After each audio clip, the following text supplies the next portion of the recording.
안녕하세요. 딥다이브에 오신 걸 환영해요.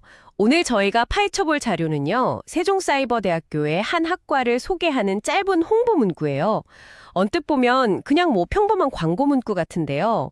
이걸 찬찬히 뜯어보니까 오늘날 사람들이 미래에 대해 어떤 고민을 하고 또 교육을 통해 뭘 얻고 싶어 하는지, 거기에 대한 아주 흥미로운 단서들이 곳곳에 숨어 있더라고요. 그래서 이번 시간 저희의 임무는 이 텍스트를 깊숙이 파고들어서 그 안에 담긴 핵심 메시지와 전략, 그리고 현대인의 욕망을 한번 읽어보는 겁니다. 네, 맞아요. 이 자료를 보면 건축, 도시계획, 인테리어학과라는 곳을 홍보하고 있는데 단순히 뭘 가르치는지 나열하는 데서 그치지 않죠. 정말 재밌는 건 시작부터 앞으로 뭘 먹고 살지, 내 집 마련이나 노후 준비는 어떡하지? 같은 아주 현실적인 질문을 냅다 던진다는 거예요. 네네, 좀 절박하게 들리기도 하고요. 그렇죠. 이건 이 교육 과정이 정확히 누구의 어떤 마음을 겨냥하고 있는지 명확하게 보여주는 장치라고 할 수 있어요. 바로 현대사회를 살아가는 사람들의 아주 근원적인 불안감이죠. 이 짧은 글이 어떻게 사람들의 꿈과 고민을 자극하면서 하나의 완벽한 해결책을 제시하는지 그 구조를 함께 살펴보면 정말 흥미로울 거예요. 좋습니다. 그럼 그 구조를 하나씩 해체해보죠. 가장 먼저 눈에 들어오는 단어는 바로 융합이에요. 텍스트를 보면 국내 유일 융합교육이라는 점을 굉장히 강하게 내세우면서 건축, 도시계획, 인테리어 디자인 이 세 가지를 한 번에 다 배울 수 있다고 하거든요. 맞아요. 심지어 건축만 아니면 인테리어만 노우, NO 이런 이모티콘까지 써가면서요. 네, 기존의 단일 전공에 대한 아주 단호한 거부감을 드러내고 있어요. 이렇게까지 융합을 전면에 내세우는 이유가 뭘까요? 여기서 이들이 던지는 핵심 메시지는 시야가 탁 트인 진짜 전문가를 만들어주겠다는 약속이에요. 이 문구는 암묵적으로 이제 한 분야의 지식만 파고들어서는 경쟁력을 갖추기 어려운 시대다라는 그런 진단을 깔고 있는 거죠. 아, 사실 생각해보면 당연한 이야기일 수 있어요. 훌륭한 건축가는 단순히 아름다운 건물을 설계하는 걸 넘어서 그 건물이 들어설 도시의 전체적인 맥락과 흐름을 이해해야 하잖아요. 그렇죠. 또 인테리어 디자이너는 내부 공간만 예쁘게 꾸미는 게 아니라 건물의 구조적인 특성을 알아야 훨씬 창의적이고 효율적인 결과물을 낼 수 있을 거고요. 아, 그러니까 결국 융합이라는 단어로 포장했지만 그 본질은 생존력이네요. 한 우물만 파서는 언제 도태될지 모른다는 그 공포를 정확히 알고 건드리는 거죠.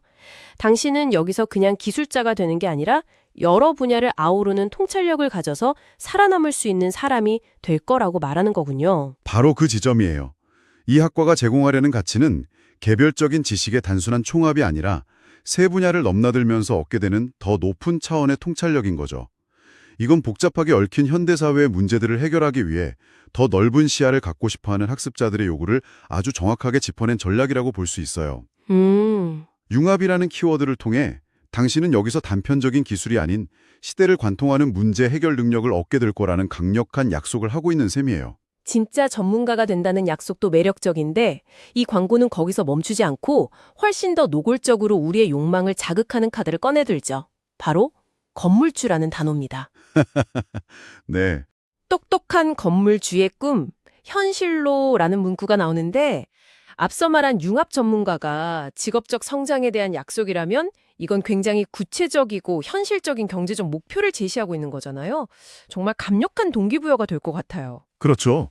건물주라는 단어는 오늘날 많은 사람들에게 경제적 안정, 더 나아가 성공의 상징처럼 여겨지니까요. 불안정한 미래에 대한 가장 확실한 대비책으로 인식되기도 하고요. 이 텍스트는 사람들이 마음속에 막연하게 품고 있던 그 꿈을 구체적인 학습 목표로 끌어내려서 현실의 영역으로 가져오는 역할을 해요.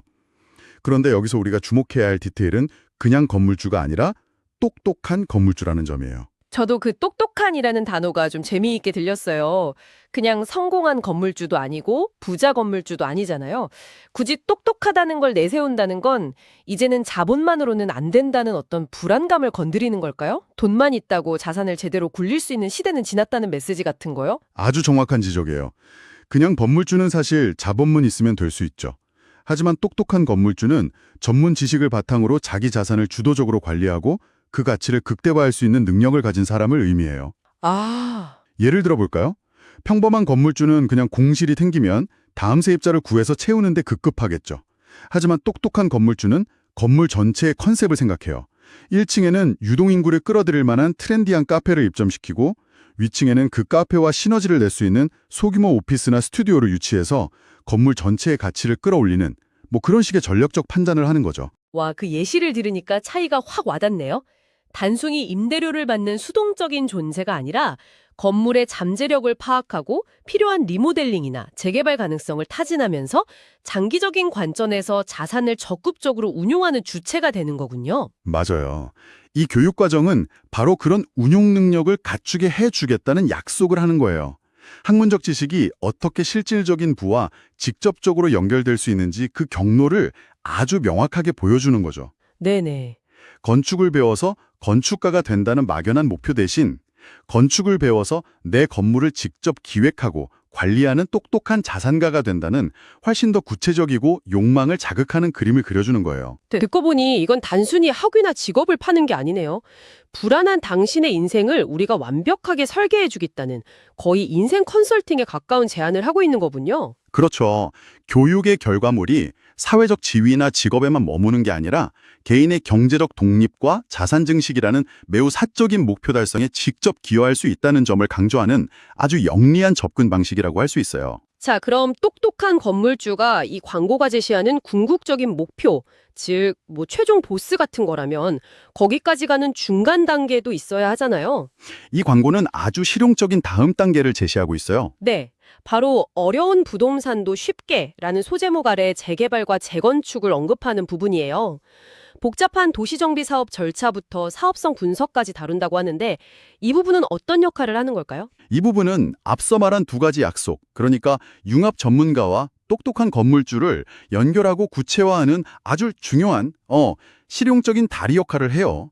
재개발이나 재건축은 우리 사회에서 가장 뜨거운 부동산 이슈 중 하나잖아요. 맞아요. 정말 그렇죠. 많은 사람들의 전 재산과 직결된 문제인데 관련 법규나 행정 절차가 너무 복잡해서 일반인들이 접근하기가 거의 불가능한 영역이죠.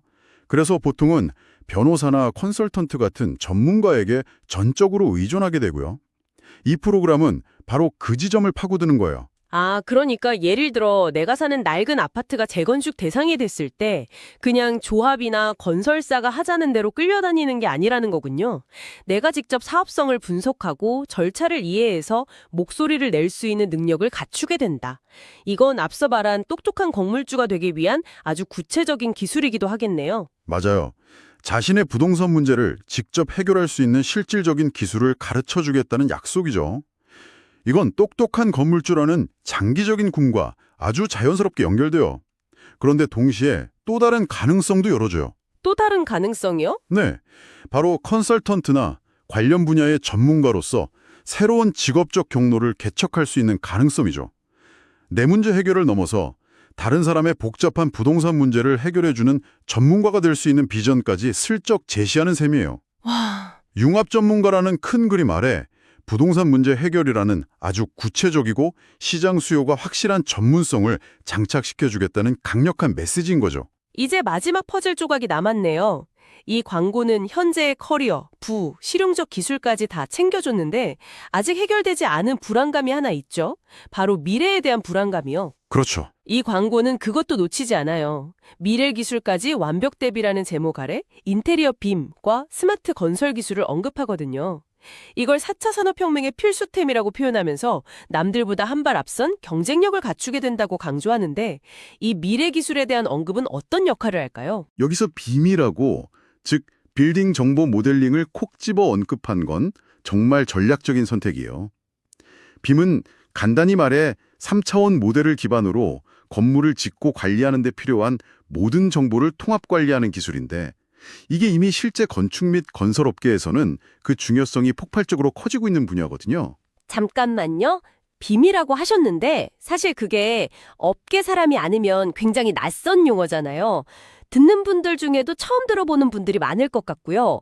이게 현장에서 정말로 그들이 말하는 필수템이 맞나요? 아니면 그냥 좀 있어 보이려고 넣은 마케팅 용어 같은 걸까요? 좋은 질문이에요.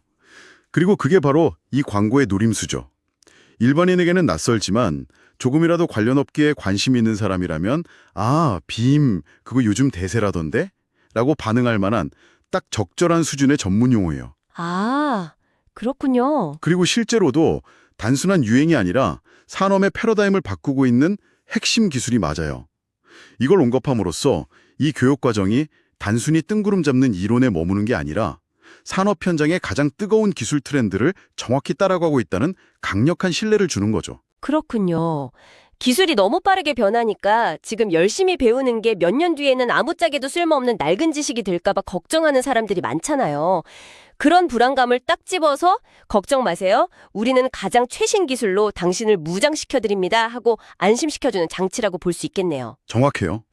기술 변화에 대한 막연한 불안감을 느끼는 잠재적 학생들에게 여기서 공부하면 미래에 도태되지 않을 수 있다는 명확한 안도감을 주는 거예요. 자, 그럼 지금까지 살펴본 약속들을 한번 정리해보면 아주 정교하게 짜인 구조가 보여요. 네. 융합교육이 현재 시장에서 필요한 넓은 시야와 경쟁력을 위한 것이라면 똑똑한 건물주와 부동산 문제 해결사는 구체적인 경제적 목표와 실용적 기술을, 그리고 마지막으로 미래기술 교육은 다가올 미래에도 당신의 가치가 유효할 거라는 생존과 성장에 대한 보증수표 역할을 하는 거죠. 와, 정말 그렇네요. 융합 전문가, 똑똑한 건물주, 부동산 문제 해결사, 미래기술 전문가. 이 네 가지 요소가 서로 맞물리면서 현재의 직업적 고민부터 미래의 경제적 안정까지 말 그대로 당신의 인생 전반을 책임져 주겠다는 종합 솔루션으로서의 교육을 제안하고 있는 거네요. 맞아요. 이 광고는 단순히 지식을 파는 게 아니라 현대인의 불안이라는 감정을 연료 삼아 성공적인 삶이라는 완성품을 판매하고 있는 거예요. 오늘 저희는 이 짧은 홍보 문구를 통해서 교육이라는 상품이 어떻게 한 사람의 인생 고민에 대한 완벽한 솔루션으로 제시되는지를 살펴봤어요. 직업적 성장, 경제적 목표 달성, 현실 문제 해결, 그리고 미래에 대한 대비라는 네 개의 아주 단단한 기둥을 세워서 잠재적 학습자에게 정말 거부하기 힘든 설득력 있는 그림을 그리고 있었네요. 맞아요. 이 텍스트는 결국 오늘날 교육의 역할이 어떻게 변하고 있는지에 대한 중요한 질문을 우리에게 던져요.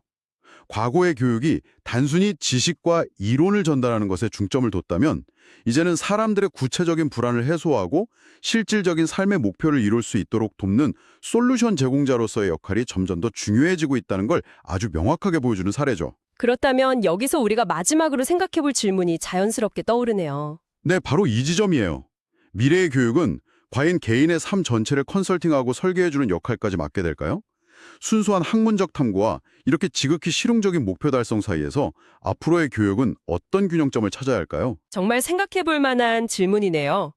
교육이 개인의 성공을 위한 맞춤형 도구가 되어가는 이 흐름 속에서 우리는 무엇을 얻고 또 무엇을 잃게 될까요?